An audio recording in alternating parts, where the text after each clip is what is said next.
I hate this prophecy. So do I, but we have no choice. Surtur destroys Asgard, he destroys Hellas so that our people may live. But we need to let him finish the job, otherwise... I'll stop you, moron!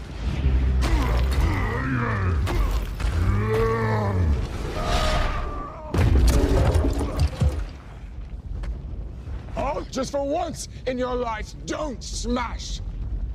Big monster!